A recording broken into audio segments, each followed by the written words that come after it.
Rachel demanded the family therapy session to finally tell her husband the truth and save their marriage. But when Dr. Phil opened that medical file on live TV, her confession didn't save anything. It revealed she'd been protecting a secret so catastrophic for people had already died to keep it buried, and her son was next. Rachel's hands were clasped so tightly her knuckles had gone white. Her husband Jake sat rigid beside her, staring straight ahead. Between them, an invisible canyon. "Just say it," Jake said. His voice was flat. "Empty. You brought us here to say something, so say it." Dr. Phil leaned forward. "Rachel, you asked to come on this show. You said you needed to confess something to your husband. Something you've been hiding for 16 years. Rachel's throat bobbed. She nodded once. "Then this is your moment," Dr. Phil said gently. "Tell him." The studio was silent except for the ventilation system humming overhead. Rachel opened her mouth, closed it, her eyes filled with tears. Her voice cracked. "Jake, I need you to know I love you. I've always loved you. Don't." Jake's jaw clenched. "Don't do that. Don't start with 'I love you' before you got me." Rachel flinched. "Our son, Tyler. She couldn't finish. He's what?" Jake's leg started bouncing against the floor. The rhythmic thud echoed through the space. "Say it, Rachel. Say it. He's not yours." The words hit like a detonation. Someone in the audience gasped. Jake stood up so fast his chair scraped backward. "What? I'm sorry. God, I'm so sorry. Tyler's not mine?" Jake's voice was rising, spiraling. "My son, our son, the kid I've raised for 16 years isn't." He pressed his hands against his temples. "Who? Who is it?" Rachel looked away, tears streaming down her face. But that wasn't even the worst part. Dr. Phil stood. "Jake, I need you to sit down." "I'm not sitting down." Jake was pacing now, his breathing shallow and sharp. "She just told me my son isn't my son, and you want me to—" "Jake." Dr. Phil's voice was firm. "Sit down." Something in his tone made Jake stop. He sat slowly, his eyes never leaving Rachel's face. Dr. Phil pulled a folder from beneath his desk. "Rachel, before you came on this show, you sent us documentation. Medical records. A letter." He opened the folder carefully. "You want to tell Jake about this? Or should I?" Rachel's face went pale. I thought I'd just tell him about the affair. I didn't think you'd." "An affair?" Dr. Phil's eyebrows raised. "Rachel, this isn't about an affair." Jake's head snapped toward Dr. Phil. "What are you talking about?" Dr. Phil looked at Rachel, waited. When she didn't speak, he continued. "Rachel, Tyler's biological father, is listed here as Captain David Morrison. Is that correct?" Rachel nodded, barely perceptible. "And Captain David Morrison died in Afghanistan on July 14th, 2007. Is that also correct?" Pierre left the room. Jake's face went from rage to confusion. "Wait, what?" "He died before." His brain was trying to do the math. "Tyler was born in March 2008. If this guy died in July 2007, that means it's impossible," Dr. Phil said quietly. "Unless Rachel was 8 months pregnant when David died. Which, according to these medical records, she wasn't." Rachel's hands flew to her face. "Please, please don't." "Then how?" Jake's voice was desperate now, confused. "How is Tyler his son if he died 9 months before Tyler was born?"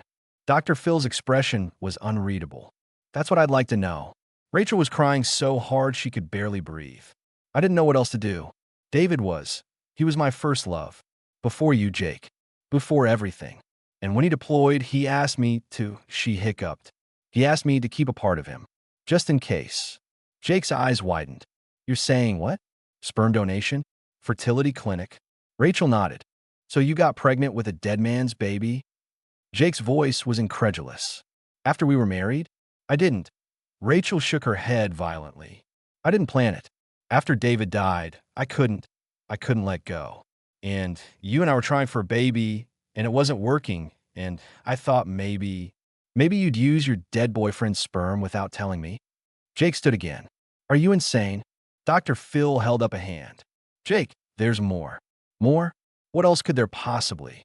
Dr. Phil pulled out another document. His face had changed, gone serious, almost grave. "Rachel, this clinic. Genesis Fertility Center in San Diego. It closed in 2011. Federal investigation. Multiple violations. Rachel's breathing stopped. What kind of violations? Jake asked.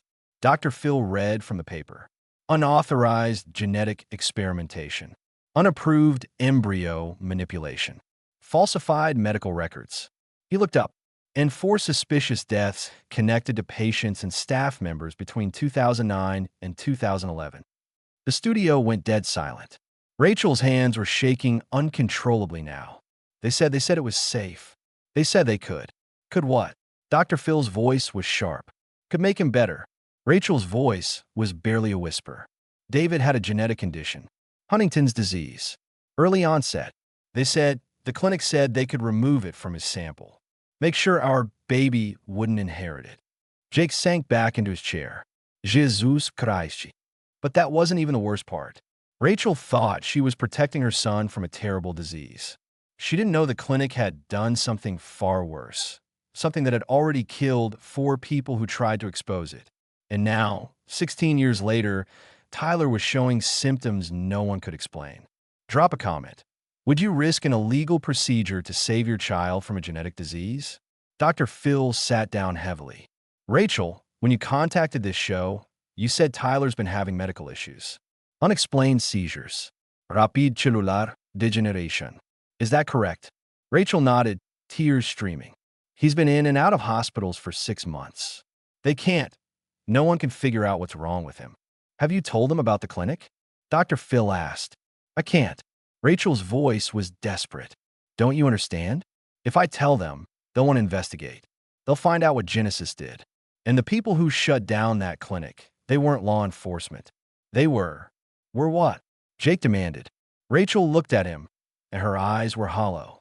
Private contractors. Government cleaners. The clinic wasn't just doing fertility treatments, Jake. They were conducting experiments. Genetic modifications. Things that aren't legal. Her voice dropped to a whisper.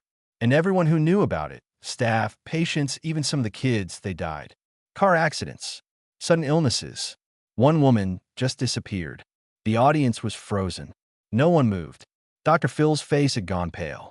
Rachel, are you telling me you believe your son is in danger because of what was done to him before he was born? I don't believe it. Rachel looked directly at the camera, and her face was haunted. I know it. Because 2 months ago, I got a letter. No return address. Just a single sentence. Your son is exhibiting early markers. We'll be in touch. Jake's hand flew to his mouth. Oh my God. Oh my God. Rachel, why didn't you tell me? Because I was trying to protect you. Rachel screamed it. If you knew, you'd be a target too. Everyone who knows becomes a target. Dr. Phil stood slowly. Rachel, do you still have that letter? She nodded. I need to see it. Right now. Backstage, in the green room, Rachel pulled a crumpled envelope from her purse. Her hands trembled as she handed it to Dr. Phil. He read it, then read it again. His jaw tightened. This letterhead, he said slowly. This is from a biotech company. Helix Genomics. They're legitimate. Public. Why would they? Because they bought Genesis. Rachel interrupted. When the clinic shut down, Helix acquired all their research, all their samples, all their records. She looked at Jake, who was sitting with his head in his hands.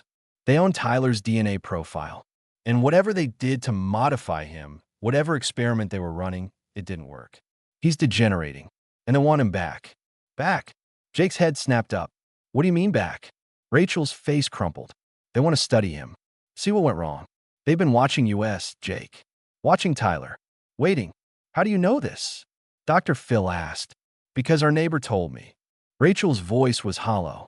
Linda, the woman who lives 2 doors down. She approached me 3 weeks ago. Said she used to work at Genesis. Said she'd been monitoring Tyler since he was born to make sure he didn't. Rachel's voice broke. To make sure he didn't die like the others. The room spun. Jake stood abruptly. Linda? Linda Chun? The woman who babysits Tyler? The woman we've known for 16 years. Rachel nodded. She's been spying on our son? Jake's voice was raw. For 16 years, she's been watching him like some kind of... She was trying to protect him. Rachel said desperately. She said there were 23 experimental cases from Genesis. Tyler's one of 7 still alive. The others all died before age 15. Organ failure. Immune system collapse. Tyler's made it to 16, but the symptoms. This is insane. Jake was pacing again, his hands his hair. This is actually insane. You're telling me our son is some kind of genetic experiment? That people have died? That we're being watched? Dr. Phil's phone buzzed. He looked at it. His face changed. What? Rachel asked. What is it? Dr. Phil looked up. I just got a message from my producer. Linda Chun is here. In the building. She's demanding to speak with you. Rachel's blood went cold. Linda Chun didn't look like a scientist. She looked like someone's grandmother. Soft cardigan, kind eyes, silver hair pulled into a bun. But when she walked into the green room, the air pressure changed. You shouldn't have come here, Linda said to Rachel. No greeting. No preambid. You just painted a target on all of you. You've been watching my son for 16 years, Jake said, his voice trembling. You don't get to tell us what to do. Linda turned to him. I've been keeping your son alive for 16 years. There's a difference. Dr. Phil stepped forward. Ms. Chun, if what Rachel is saying is true, if there's a company monitoring these children, why haven't you gone to the authorities? Linda laughed, but nothing about it was funny. You think I haven't tried? 3 of us went to the FBI in 2011. We had documentation. Proof. 2 months later, one of my colleagues drove off a bridge. The other had a heart attack at 42. I got the message. She looked at Rachel. Tyler's symptoms are accelerating. You have maybe 6 months before his organs start failing. Rachel's legs gave out. Jake caught her. Can you fix him? Jake asked. Can you reverse whatever they did? I don't know, Linda said honestly. The modifications they made, they were cutting edge at the time. Experimental. CRISPR gene editing before CRISPR was even public knowledge. But they made mistakes. Lots of them. Tyler's DNA is fundamentally unstable. So what do we do? Rachel whispered. Linda pulled a flash drive from her pocket. Everything I know is on here. Every file from Genesis that I managed to save. Every case study. Every modification they made. Take it to someone who can help. Someone outside the system. Because if Helix finds out you have this, she didn't finish. She didn't need to. Dr. Phil took the flash drive carefully. And what about you? Linda smiled sadly. I'm 71 years old. I've been living on borrowed time for 13 years. They already know what I know. She looked at Rachel. But Tyler deserves a chance. Give him that. The screen faded to black, then back in. Dr. Phil's voice measured. Rachel and Jake left that day with Linda's files. We can't tell you where they went or who they contacted for Tyler's safety. But Rachel sent me this. Cut to a photo of Tyler. Thin, pale, but smiling. He's holding a soccer ball. Dr. Phil continues. Tyler's enrolled in an experimental treatment program. The doctors are cautiously optimistic. He's stabilized. Whether he'll survive, whether any of Genesis's children will survive, is still unknown. His face fills the screen. Linda Chun died 6 days after our taping. Official cause. Natural causes. But Rachel doesn't believe that. Neither do I. He pauses. Sometimes the truth doesn't set you free. Sometimes it just shows you how high the price of freedom really is. Here's the question that keeps me up at night. If saving your child meant becoming part of an illegal experiment and potentially endangering them further, would you do it? Because Rachel did, and she's still paying the price. Drop your answer below. And if this story made you question what genetic research is really happening behind closed doors, wait until you hear about the fertility clinic that gave 30 women the wrong embryos and what happened when those children started dying. That's next time.